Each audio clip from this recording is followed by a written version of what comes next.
I often get that phone call from mates telling me that the weather's good, the fish are on the go offshore, why don't we go and get stuck into them? As soon as we do get the chance to go offshore, and if the weather permits, and let's face it, it doesn't always permit, but if I can do it, I love drifting soft plastics offshore, and there's such a good reason for it. I get the chance to hunt, search across a very wide area of water, and I'm also fishing a lure from right at the top to right down to the very bottom of the water, and that means I get the chance to come across so many different and exciting sport fish.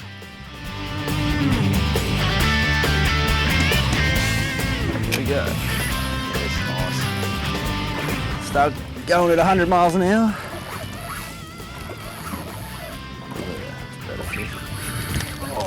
Woohoo, double hook up. Yep, there we go. We saw a nice little patch of them there.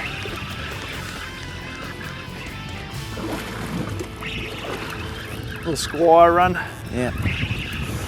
Pretty well fishing at the end of the winter run, mate. I know you've been whacking some big knobblies here for the last few months, but yeah, it's all good fun at the moment. Yeah, and a lot of people think that as the water warms up, they head back out, but quite often some of the best sessions come in the warmer months.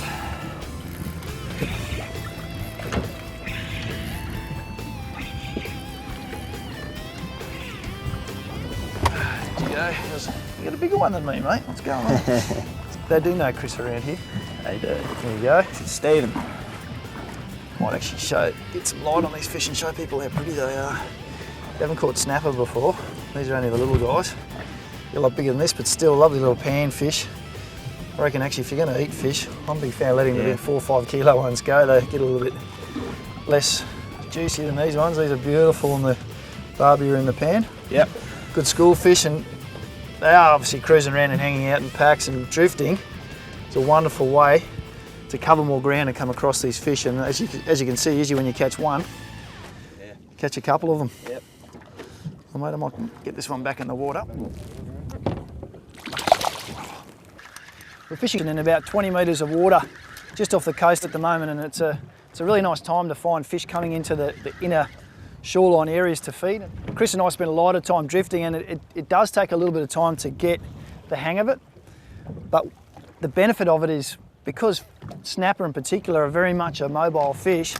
When you're anchored, you can sometimes really limit yourself. You've got to really wait for fish to come to you, but if you're drifting patches of ground where these fish will move and migrate, you can find more of those fish just simply by moving around. Then it's a case of get the presentation right, get the hang of that drifting, and you're going to find yourself catching a whole lot of fish. Oh, here we go, here we go. Here we go, here we go. Lovely work, Here mate. we go. Yeah, it's no animal, but still, they're all good fun, aren't they? That's right. Like gear too. There you go. Get a lot bigger than that. Certainly do. They do. He's a little bottom dweller. I think he had a pack of mates like that, Yeah. mate. I reckon he Plenty of them had a down couple there. of goes. He missed it, and then his mate came and said, "I'll have that." We'll come get his mum and dad. Back we go. It's interesting, even with small fish, they've got some good teeth on them. It's always worth just checking that hook as soon as you do catch a fish. Yeah. Sometimes you get the slight rolls of the hook, and you don't notice it until you've lost the next really good fish. That it's worth every fish that you hook, every snag that you pull out of. Just check that hook. If it's a little bit rolled, change her over, because the next bite you get will be an absolute cracker. At the moment we're fishing with 5-inch soft plastics. These are some of the Berkeley range. There's a lot of plastics on the market now, and a lot of them will work. You can see Atomics and Eco Gears and Storms, and there's truckloads of them on the market now. I'm a big fan of using these guys, and very much because of these little crazy legs on them. They add that little bit of movement in the water, and they're also a real nice bite size. And they're not too big. Sometimes the fish will really like the big plastics, and other times, at the moment we're fishing where the fish are a little bit inactive, so it's a little bit of a subtle bite, and that's the reason Chris and I have gone down to these 5-inch plastics. We're working them at the moment on about as light a jig head as we need to get down to the bottom. So we're sitting in that 3/8 to half an ounce range with a hook size that pretty well matches that soft plastic size. There we go. Going back the second time, Chris. Lovely. Too busy watching other people catch fish. Yeah. It's an exciting way to catch them. It is. That line gets ripped out of your hands. Oh, it gets your heart going every time, no matter how many times What's going on?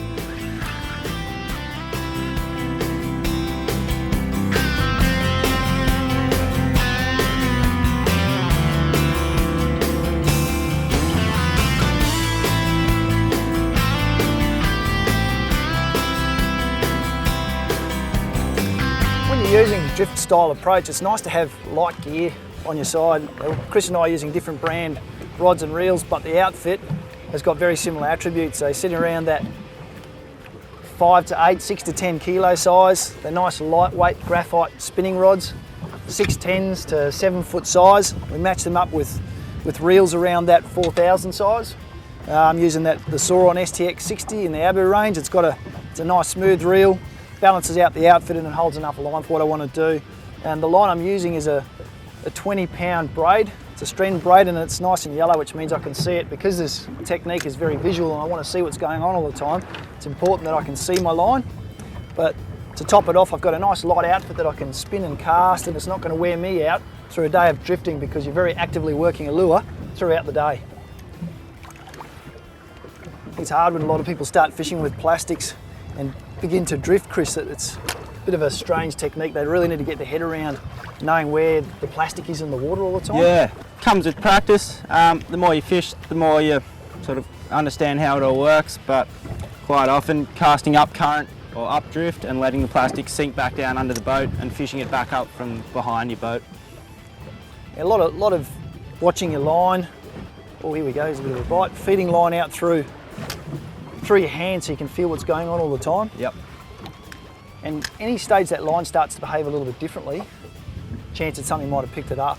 Yeah. The other thing then too is it's hard to sometimes, if you are getting I had a few little bumps and taps then, temptation at the start is to try and whack that fish. They haven't got it at that stage. They'll eat these plastics no differently to a bait. Sometimes you've got to be patient and really wait for a fish to load up on it before you give them the power of the rod. Oh yeah. He's no animal. Took a while to eat it, eh?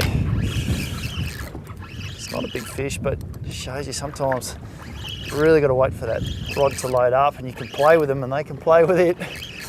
And sometimes just by dropping it back to them, just waiting for one to finally think that's it. It looks good, I'm going to eat it and pick it up. Consistent weight on the rod before you lift. Doesn't matter whether they're small fish or big fish, but sometimes the big fish pick it up just as shyly as these little guys are doing at the moment, and you've really got to wait for that weight to load up. No different to bait fishing. Soft plastics really is advanced bait fishing. Plastics just let you do more than you can often do with a bait. Just concentrating on that presentation. They're really shy biting. Yeah. Good indication. Fish are shy biting. We've caught 2 fish in the last 20 minutes, and both of them have been hooked around the mouth, not in it. So they're just bumping and playing with these lures. But it just goes to show you, even though they're not really tuned in, we can still catch them by fishing light, getting our presentation right, and just working through patches of fish. That's why we're drifting at the moment. We're just trying to find these patches of fish. Little pan-sized guy, he's legal, but send him back to grow bigger. Come on, Chris, up. Fishing Chrissy though, it's a little patch of turf at the moment. All these fish you know by name, so I'm glad I can actually catch a couple, mate. So basically all we're doing is, as the lure's sinking through the water, watching your line, have your reel in freespool. Keep your eyes out basically for anything that stops it on the drop. So if it's going at a constant speed and either picks up speed, or if it slows down or stops, you know there's usually something down there playing with it. It's a very visual technique, mate, so not a lot of always feeling what's going on. You actually see it, and we were talking before that very often, particularly snapper, will eat it on the drop, and all that'll happen to let you know that a fish has got it is that line will suddenly start whizzing off the reel at a rate of knots. Sometimes so aggressively you can actually, takes you a couple of goes at getting that bail arm over. That's It's exciting stuff when they do it. If it's really going, the best thing to do is give your rod a little bit of a lift, puts a bit of slack into the line, quickly close your bail arm, and then straight into the fish. Something I've watched Chris doing a little bit of is, he's good at knowing where his plastic is in the water at all times, but on about halfway down, so it gets to that 10-15 metre mark, Chris is feeding it out. What he'll actually do is hold that line tight in his hand and give it a little bit of a shake. And what it's doing is that plastic's diving down towards the fish, and suddenly it's hopping up and giving a little bit of an agitated, wounded action, and then it'll keep going down. And sometimes that's the catalyst for the fish to come and grab it. It's that instinct thing which kicks in. They mightn't be that hungry, but they've seen this go past. It gives off those wounded signals, and suddenly it keeps falling, and they've got to hone in and eat it. That's right. So yeah, just mix your retrieves up through the day. Sometimes they'll hit on a real aggressive strike and sometimes they'll hit on a slow wind. So try different techniques to see what the fish are feeding on.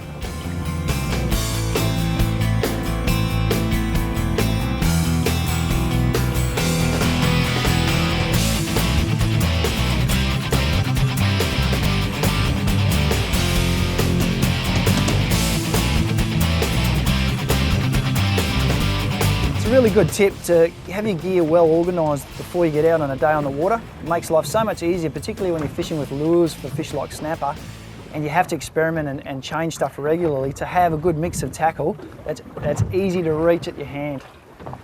Sometimes it makes a difference between a good day and a bad day, because you make a subtle little change to what you're doing and you're suddenly cottoning onto the fish and you're suddenly catching fish. Now, I know what I'm like. If I have that box of gear too far away from reach, I'm tempted just to stay with what I've got, because I can be a bit lazy at times, whereas I've got that box nice and organised and I've got the whole range of gear that I might use, much more inclined to want to change stuff and get that presentation right.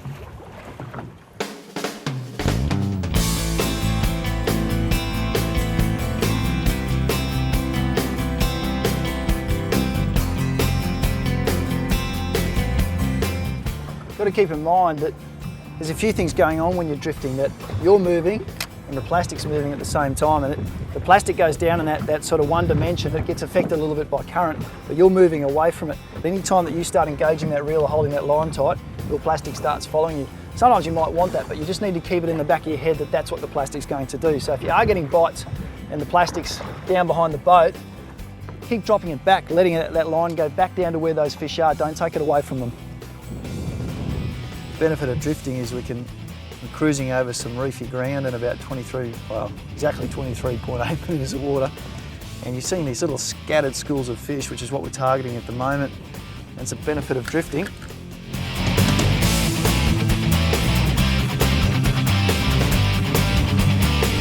Lovely snapper on the drop. Oh, he's called it. I think you might be right. Oh, I hope so. Nice brim gear you're using on them too. Yeah, fishing with a 2,500 size reel, so even a smaller fish still pulls like a big one. Your netting fish, mate. Important just to lead him in. Just keep his head high, guide him straight into the net with your rod. A lot of anglers often ask me, what's the difference between drifting soft plastics in deep water versus drifting them in shallow water? And essentially the principle is exactly the same. When you're in deeper water, you just need to get your head around what different weights of jig head you might use to get you down to the required depth, how much line it might require, and then quite often you're just open to the variety of a whole different range of species that might exist in that deeper water.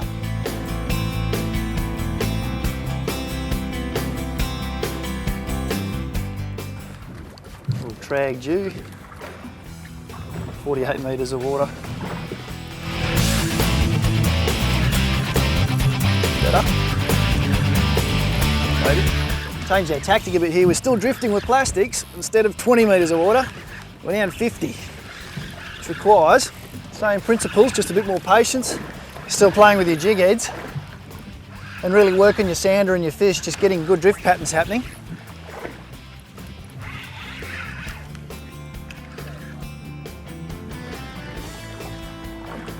Nice. Oh, crap. Nice pearlies. Yeah, do a couple of things over there. Let's see if it's got some There you go. So instead of using a slightly bigger plastic, I'm in 50 metres of water, but I'm using 3/4 ounce of a jig head. And then, to be honest, I could probably even go down slightly lighter, but that nice, slow drifting presentation certainly getting these guys interested at the moment, and lovely on the dinner plate. 50 metres of water. I know where this one's going. Under my barbecue plate tonight, Chriso. Nice. You can have that one, all right?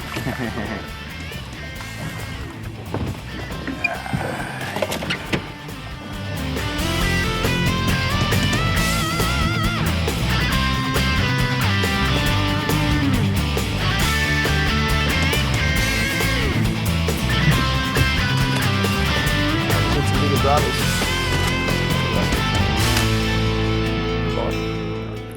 There's the pearl perch. This one's a little fella.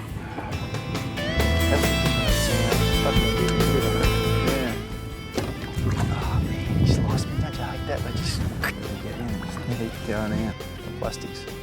Go away. Watch this gap. Go. It's a sneaky gap. Oh, Gap.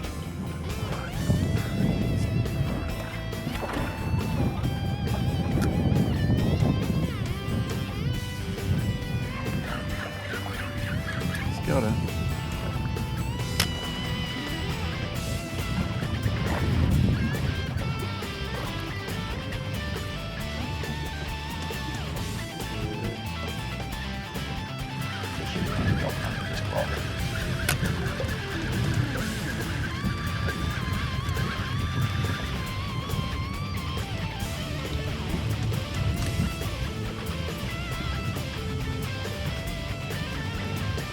Sort of where it starts then.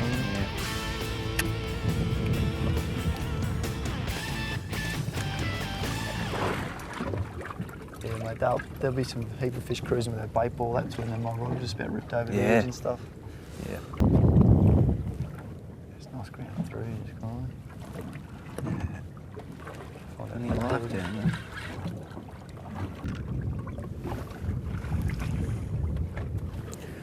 Pulled the hooks out of plenty of them, yeah, just because they're shy biting. It usually happens that way. Yeah. When they don't really Don't get a proper inhale hook it. in them. Nah. Probably find a few of those. They just adequately eat them, that's for sure.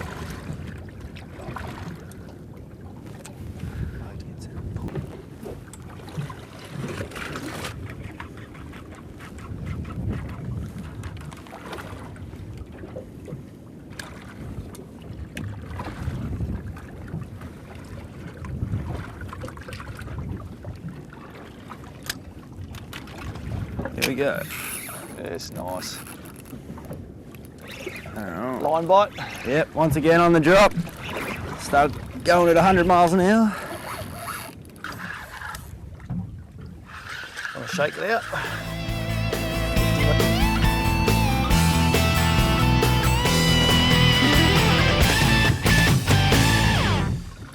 Pretty easy drift. I don't think we're going very far. It's nice cutaways on the sound. You might well get a cutaway when you can, Gav, because we said we're in 47. Get a cutaway.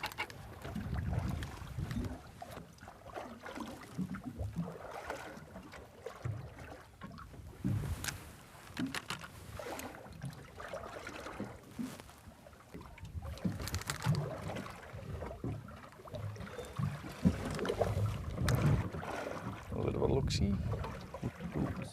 If you were to ask me for a really good tip for you as an angler to start drifting soft plastics offshore, I'd say a great starting point is to actually believe it works. Belief's a funny thing. If you do start to believe in a technique, you tend to start fishing it more, you fish it confidently, and as soon as you catch fish, that belief grows and you start doing it a whole lot more. I challenge you, next time you get the chance to go fishing, take just your spin rod, a box of jig heads, a bag of soft plastics, and just spend time drifting, getting the hang of it. You're going to have a whole lot of fun, I promise.